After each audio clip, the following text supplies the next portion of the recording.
नमस्कार साथियों। आज की क्लास में आप सबका स्वागत है। ये क्लास टीजीटी और पीजीटी दोनों प्रतियोगी परीक्षाओं के लिए अत्यंत उपयोगी है। जो साथी पहली बार चैनल पर आए हैं, प्लीज़ चैनल को सब्सक्राइब कर देना, बेल आइकन को प्रेस कर देना ताकि आने वाली हर वीडियो की नोटिफिकेशन सबसे पहले आप तक पहुंचे।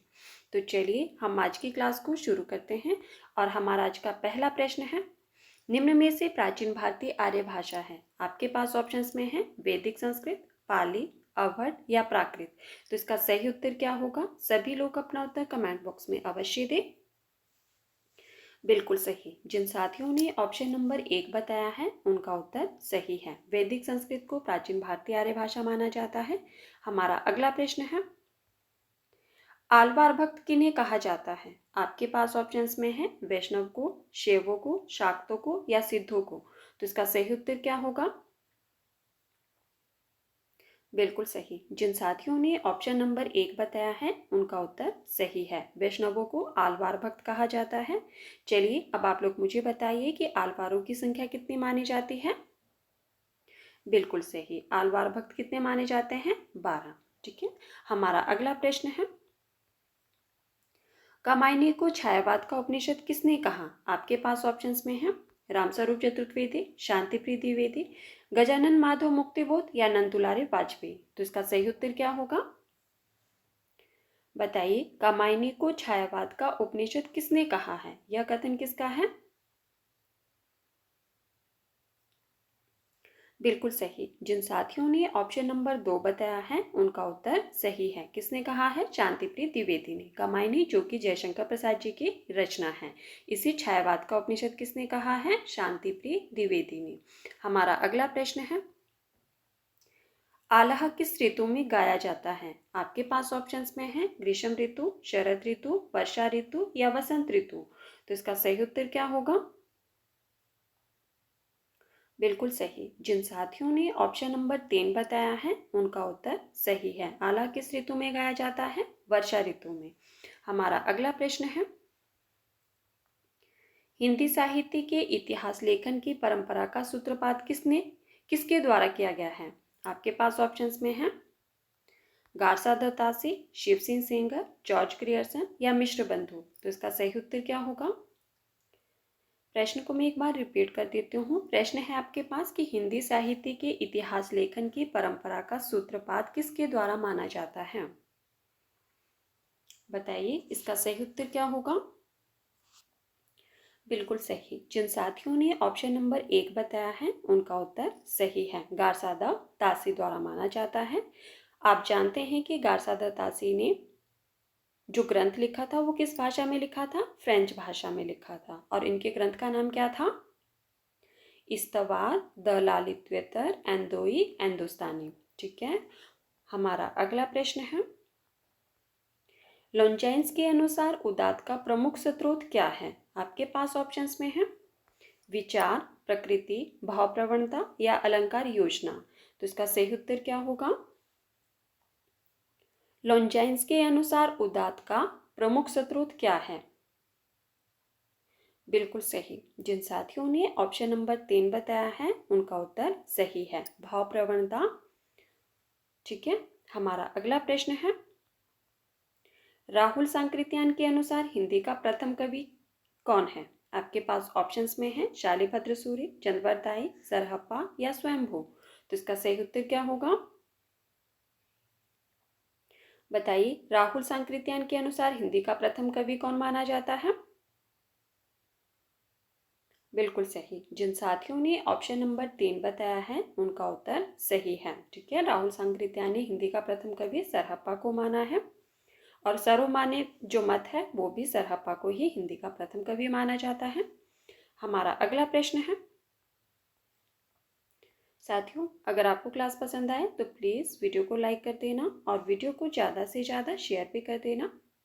हमारा अगला प्रश्न है, निम्न में से फणीश्वर नाथ रेणु की रचना है। आपके पास रचनाएं दी गई है माटी की मूर्ति, ठीक है, सेतुवन, ऋणजल, धनजल, अतीत के चलचित्र। तो बताइए इसका सही उत्तर क्या होगा? इनमें से फणीश्वर नाथ रेणु जी की रचना कौन सी है उसका चयन करना है आपको।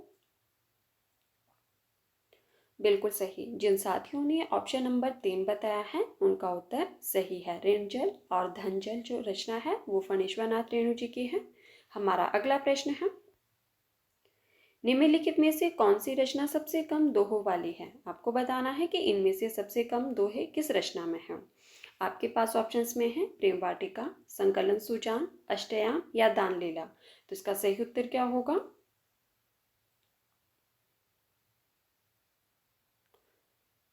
बताइए, कौन सी रचना सबसे कम दोहों वाली है? बिल्कुल सही। जिन साथियों ने ऑप्शन नंबर 4 बताया है उनका उत्तर सही है, दान लीला। इनमें से सबसे कम दोहे जो है वो दान लीला रचना में है। हमारा अगला प्रश्न है, हिंदी साहित्य के इतिहास लेखकों का कालक्रमानुसार सही क्रम क्या है? आपके पास जो लेखकों के नाम दिए गए हैं वो है रामचंद्र शुक्ल, मिश्र बंधु, गारसा दत्तासी और शिव सिंह सेंगर। तो बताइए इनका सही क्रम क्या है कालक्रमानुसार?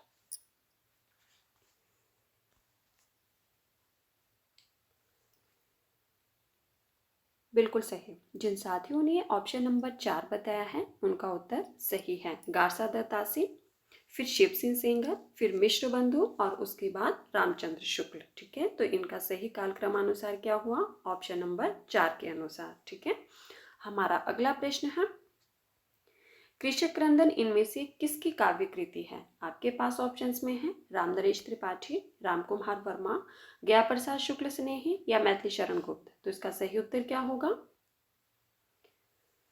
बताइए, कृषक क्रंदन किसकी रचना है?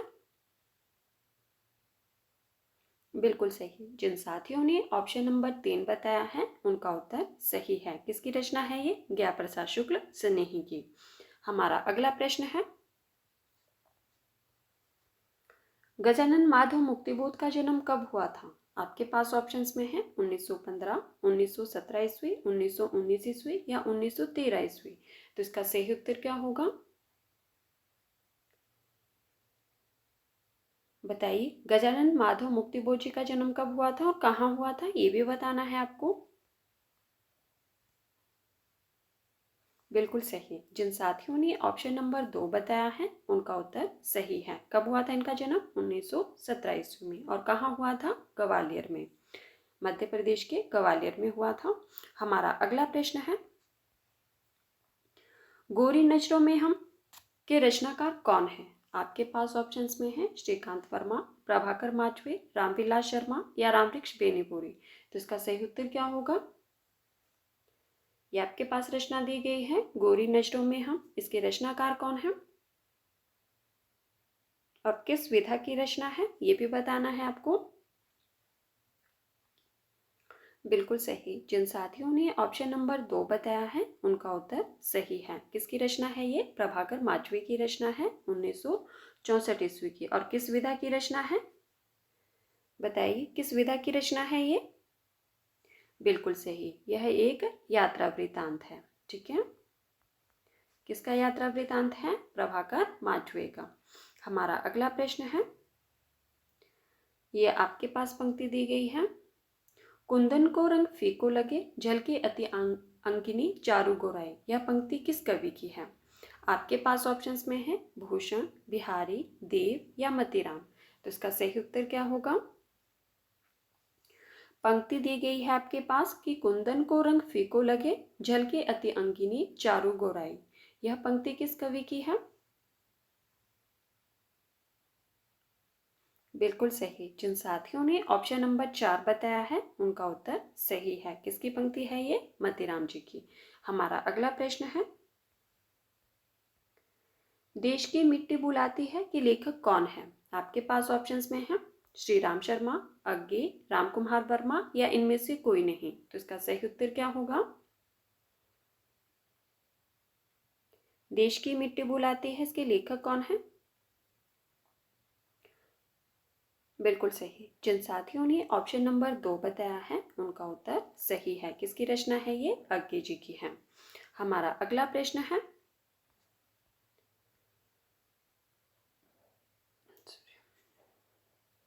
कालक्रम की दृष्टि से निम्नलिखित कहानियों का सही अनुक्रम क्या है? आपके पास जो कहानियां दी गई है उनके नाम है यही सच है, रोज, उसने कहा था और कफन। तो बताइए इसका सही उत्तर क्या होगा। कालक्रम की दृष्टि से इनका सही अनुक्रम बताना है आपको और साथ में जो इनके कहानीकार रहे हैं उनके नाम भी बताने हैं।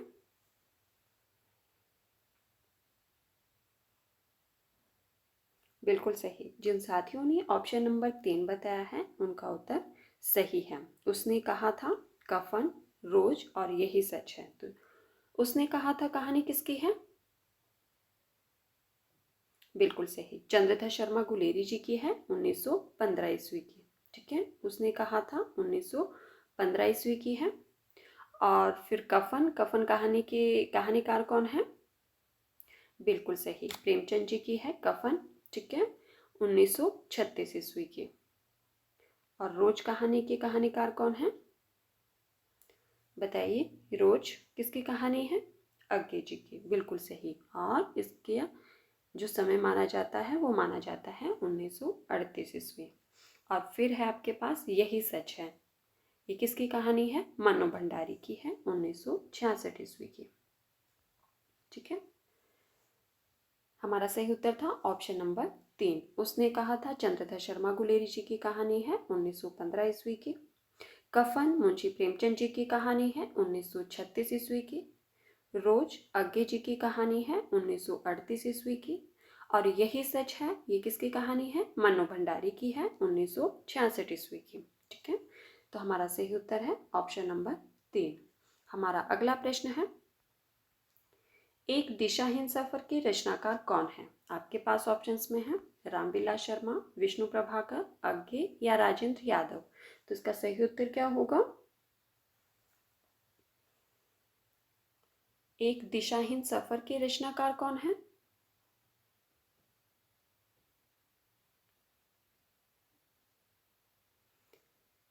बिल्कुल सही। जिन साथियों ने ऑप्शन नंबर 2 बताया है उनका उत्तर सही है। किसकी रचना है ये। विष्णु प्रभाकर जी की रचना है। और किस विधा की रचना है ये भी बता दीजिए। बताइए एक दिशाहीन सफर किस विधा की रचना है। बिल्कुल सही, विष्णु प्रभाकर जी की आत्मकथा विधा की रचना है ये। ठीक है, एक दिशाहीन सफर। हमारा अगला प्रश्न है, ये आपके पास कथन दिया गया है,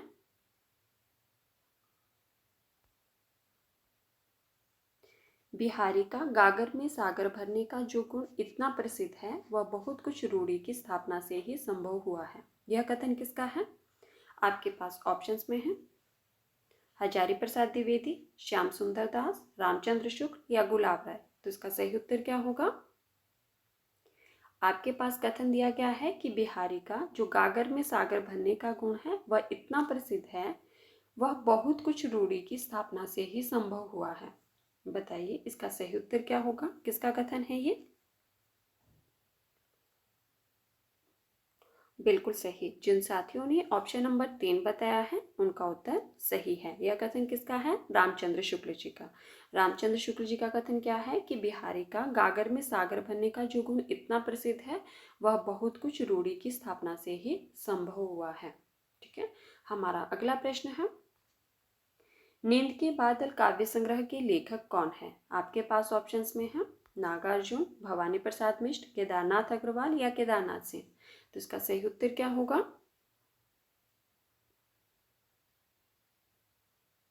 नींद के बादल काव्य संग्रह के लेखक कौन है।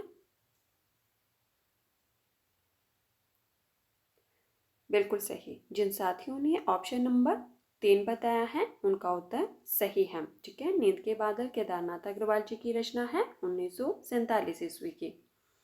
हमारा अगला प्रश्न है, निम्नलिखित में से कौन सी रचना ठाकुर जगमोहन सिंह की नहीं है। आपके पास ऑप्शंस में है प्रेम संपत्ति लता, श्यामा लता, श्यामा सरोजनी या प्रेम प्रलाप। तो इसका सही उत्तर क्या होगा। आपको बताना है कि इनमें से कौन सी रचना ठाकुर जगमोहन सिंह जी की नहीं है और साथ में ये बताना है कि फिर यह रचना किसकी है।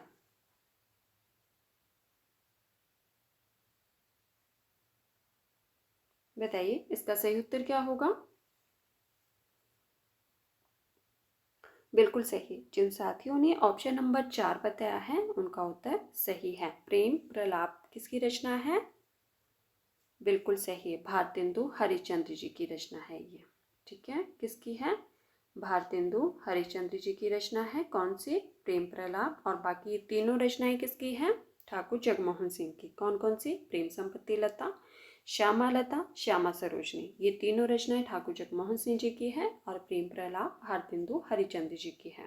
तो हमारा सही उत्तर हुआ ऑप्शन नंबर 4। ठीक है, तो साथियों ये थे आज के हमारे कुछ महत्वपूर्ण प्रश्न जिन पर हमने चर्चा की।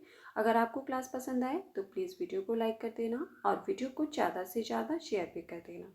जो साथी पहली बार चैनल पर आए हैं, अगर आप चाहें तो इससे पहले वाली क्लासेस को भी देख सकते हैं। ठीक है, हमारे चैनल पर बहुत सारी क्लासेस जो है वो अवेलेबल है, प्लेलिस्ट में जाकर देख सकते हैं आप लोग। ठीक है, धन्यवाद। मिलते हैं अगली क्लास में।